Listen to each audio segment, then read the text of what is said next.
the number one technique that I use to call something in. My last video, I talked about how are you calling something in. So I just want to do a specific technique to follow up on that video.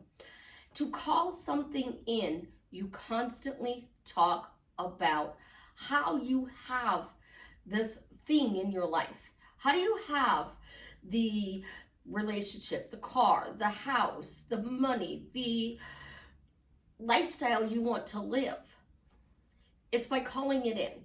And to call it in, the number one technique is evidence. You have to ask for evidence that this is a part of your life. Now I know people are going to go, but Susie, you know what? I really don't care. Listen and hear me out.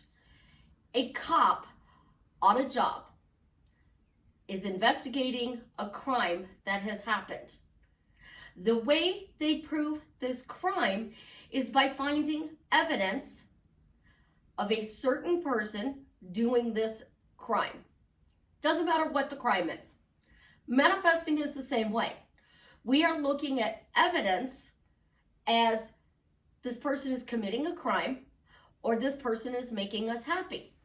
So the number one way to be able to get this person to make you happy is to start talking about how they make you happy. What are things that they do that makes you happy? You have a situation with your boss. What are things that your boss does to make you happy? Your specific person, how are they making you happy?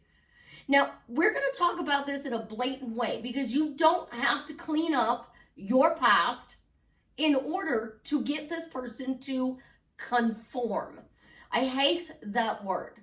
You want your specific person to be adding value, bringing you peace. You don't want them to be a puppet that sits on the couch and only moves when you give them permission. It's like saying, oh, you know, I'm having a good hair day or I'm having a bad hair day. It's humid today. No matter what I do with my hair, it's going to frizz. So I put as little product in it as I can.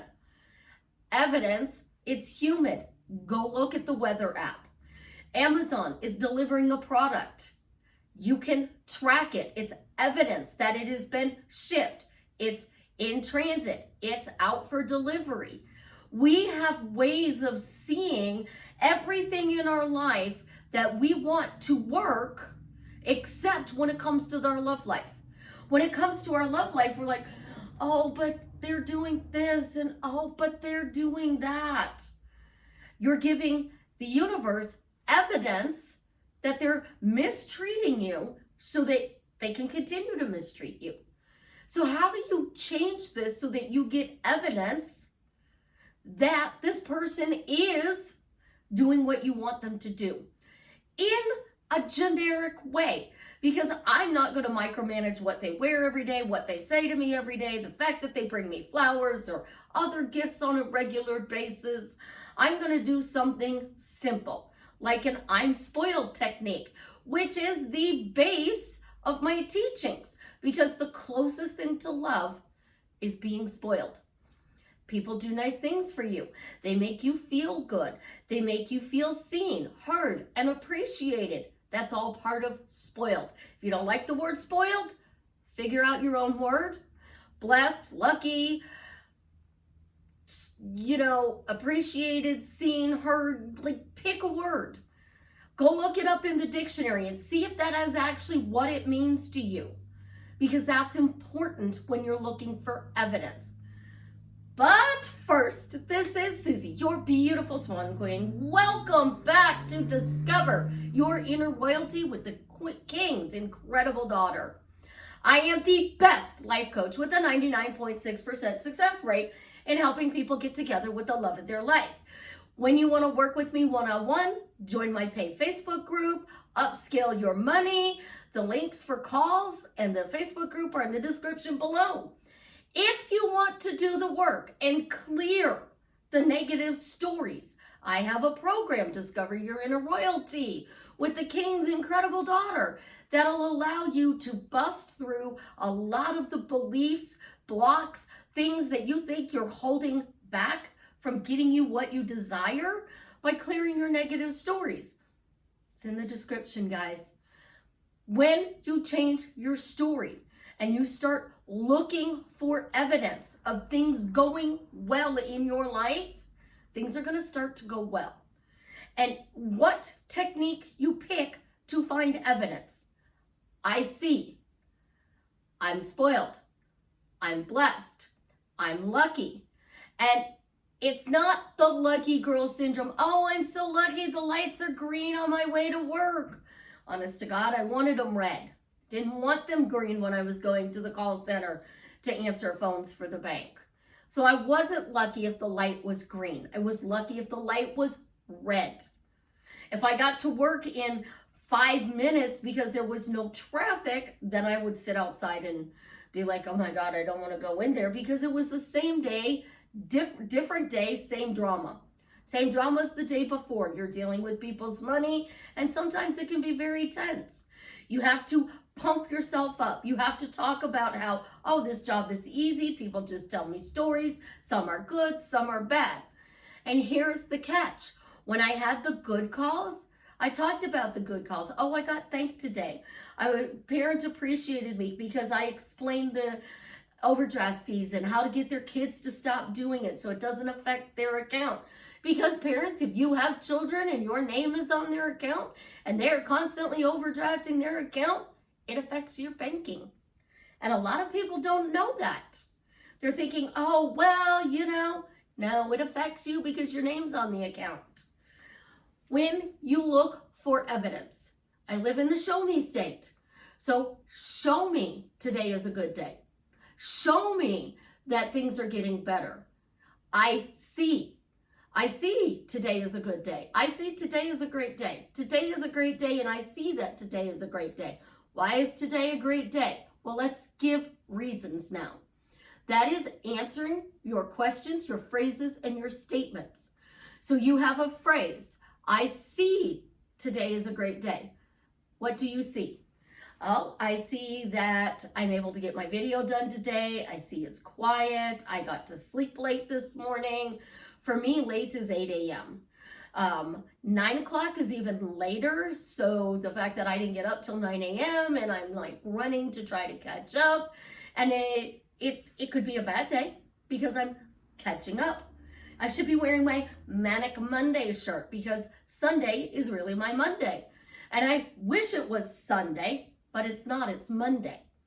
So there's ways that I can see, okay, well, I slept late, which was really good because I don't normally get to sleep till 9 a.m. And then it's humid, so, you know, wild hair day. I could sit there and go, oh, wow, well, you know, instead, wow, I slept late. This is great. I feel refreshed and energized. And because I get the extra little bit of sleep, it's going to be a great day. So now I took something good and I turned it into why it's going to be a great day. So I see I slept late, so therefore I'm seeing today's going to be a great day. I see it's humid out, so I'm not going to stress about my hair. I mean, it's curly, guys. Unless I get out the blow dryer, the curling iron, the rollers, and I set it, how am I going to keep it from frizzing? Well, then I got to use a ton of products. Well, that's going to take me an hour to an hour and a half to do my hair. It takes me an hour to do my makeup. So people say I should do my videos while I'm in the bathroom doing my makeup. I'm not comfortable with that yet. Like maybe down the road, I don't know. We'll see. But the more you talk about today is a great day, my specific person is showing me that they're being kind. But here is the number one thing I'm going to tell you about manifesting in general. In order to get what you want, you have to ask for evidence. But you can never stop asking for evidence. You can never stop talking about the evidence. And the thing is, most time we're talking about the bad evidence.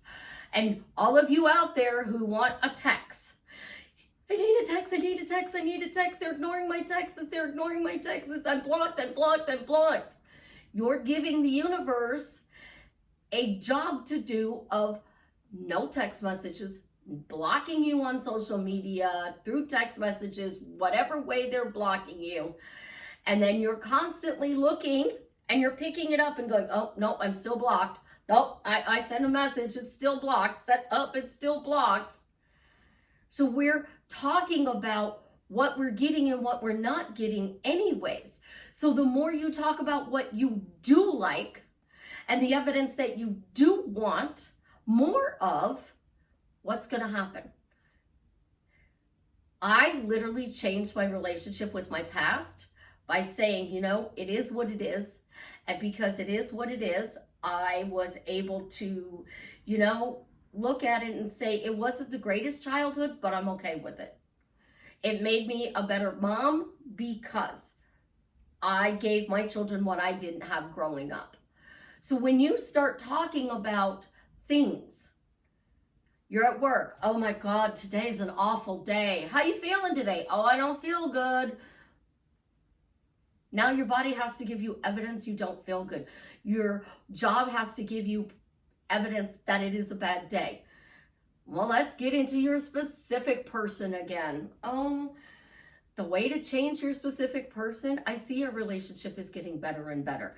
I see that our relationship is getting more and more fun. I see that our relationship is getting more and more romantic. You take, today is a great day, and things just keep getting better and better. Every day my life just gets better and better. Every day my relationship with my kids gets better and better. That's literally how I changed their relationship. By saying that my relationship with my kids gets better and better every day.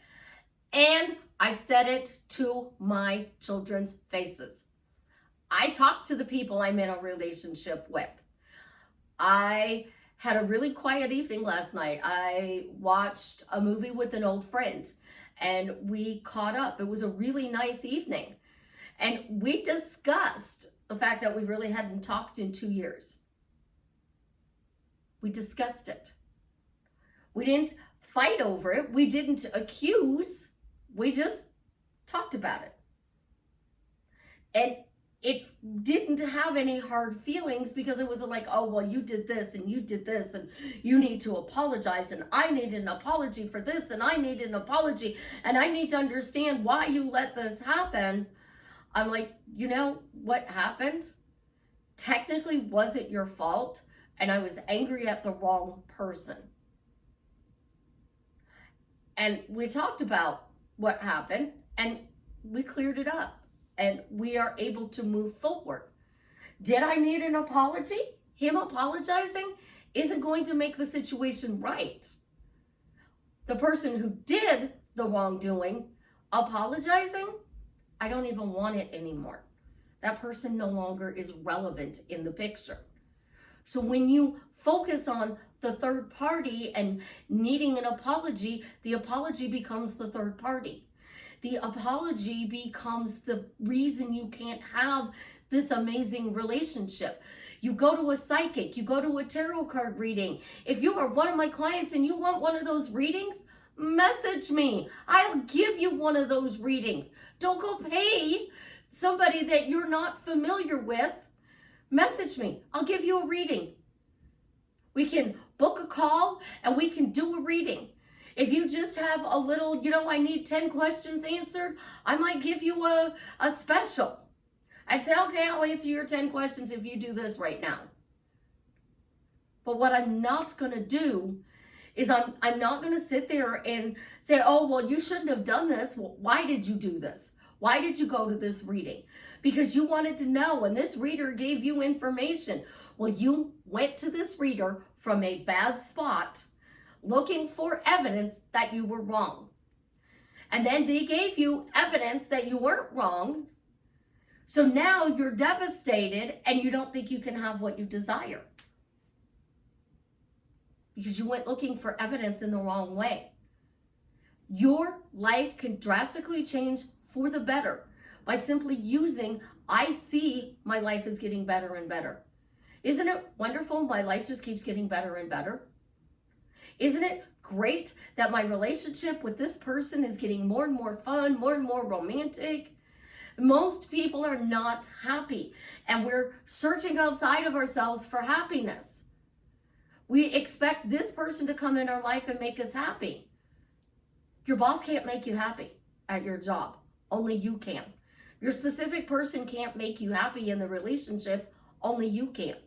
And if you're miserable in the relationship because you're constantly talking about what they're doing wrong, praise. Thank you for doing this for me. Thank you for being so kind to me. Thank you for opening the door for me. This is one thing that I used to discuss with one of the guys I dated. He would talk about the door and he'd be like, oh, we live in Susie's world. And in Susie's world, I have to open the door for her. And I'm like, your door hates me. It doesn't like me when I go to open it. And his car door does. It hates me. And we would joke about it. And he would open the door, but instead of holding the door open, he would just pop it. So then I would have to open it the rest of the way and get in. Or get in on his side of the car, reach across, and pop the door open. So again, I still had to finish opening the door to get in. It wasn't mean. It was a joke. He knows what I do for a living, and he would say, oh, well, you're Cupid, but in reality, you teach people how to manipulate the universe, and you can't manipulate me. I don't want to manipulate my partner. I don't want my partner to have to sit on the couch and do nothing. Yes, I want flowers. I want dinner out. I want a date. But there's a difference between saying I'm so excited about going on a date Friday night and I have to manifest a date. I have to manifest a text message. I'm so excited that they're texting me in a loving, fun, romantic way on a continuous basis. Like, we have round-the-clock communication, and it's amazing. It's fun. It's romantic. You know, we talk on 3 different apps, and when we're on Messenger, it's memes and jokes, and it makes me laugh. But when it's actual text message, it's like household things. You know, I need a gallon of milk.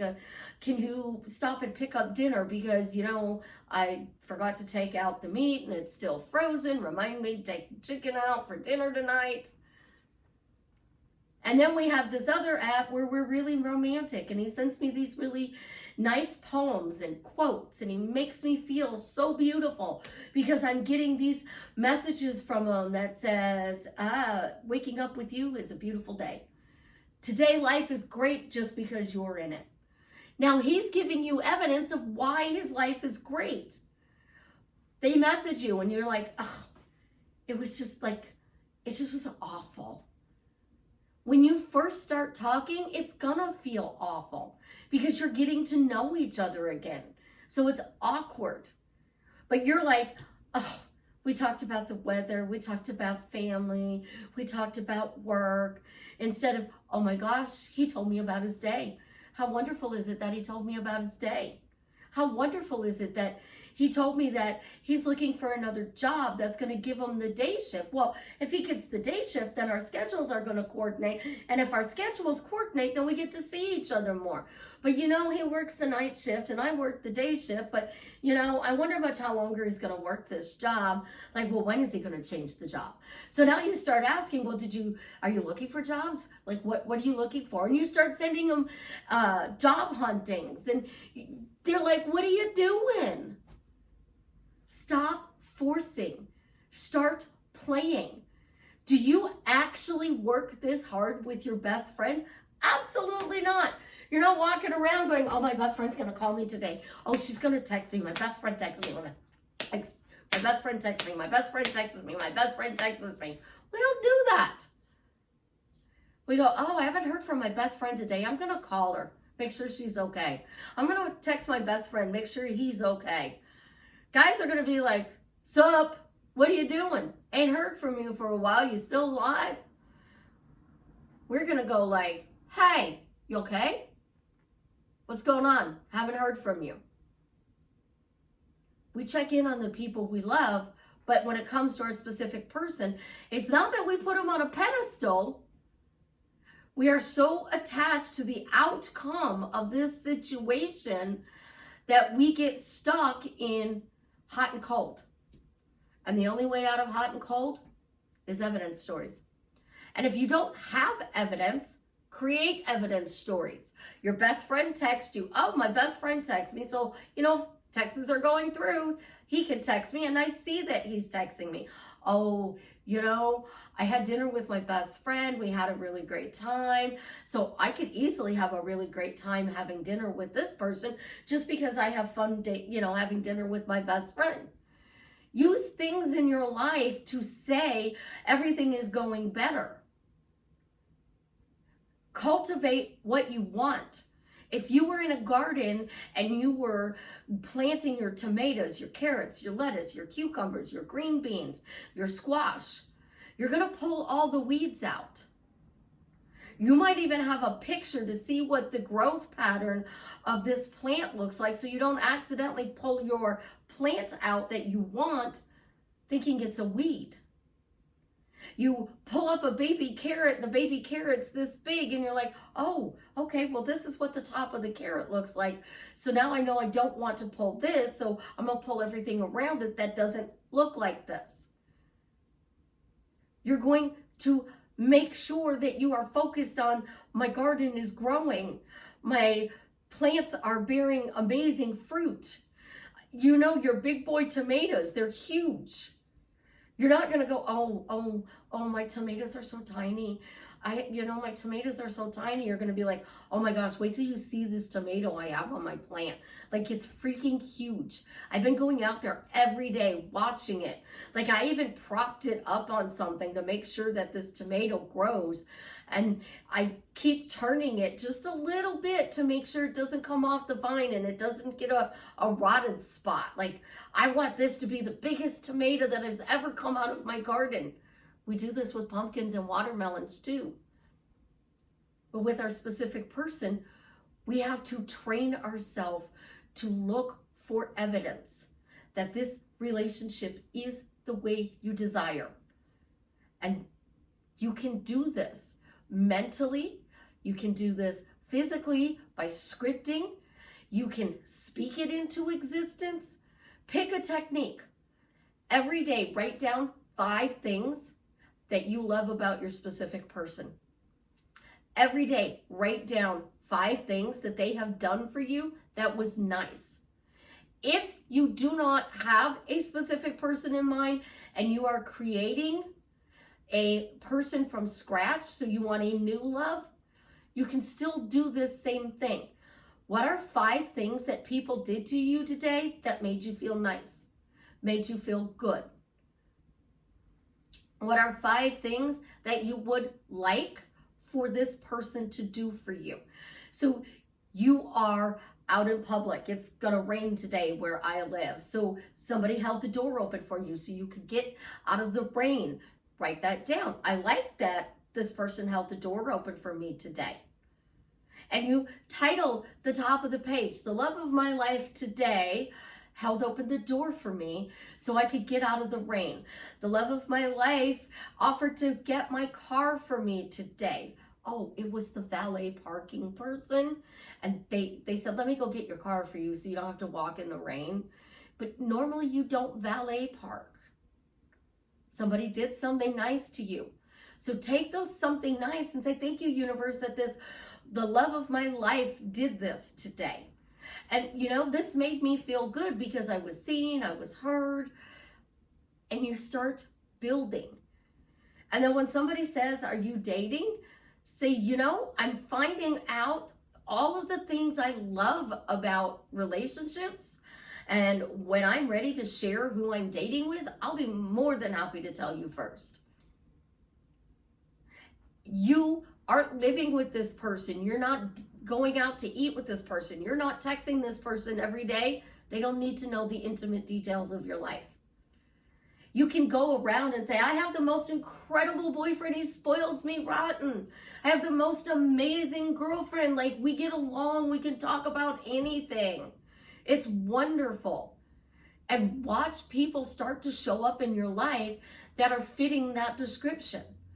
And then you get to choose how to cultivate it. Because you're throwing out evidence and asking for evidence, you drastically changed your life for the better. Try it and see how it works for you. And then leave me a comment and let me know how it worked for you. I love you guys. You have an absolutely positively amazing day. As always, leave me a comment. Let me know how I am drastically changing your life for the better. And if you've gotten this far in the video, I'm so excited. Jason made the post. Travis is cured. If you want to help somebody, bethematch.org. The link is in the description below. Or you can go to Google and go to their website. You can help in various different ways to save somebody's life. Have an absolutely positively amazing day, my beautiful duckling. You are a rock star. And once you train yourself to see the good in life, more good will happen.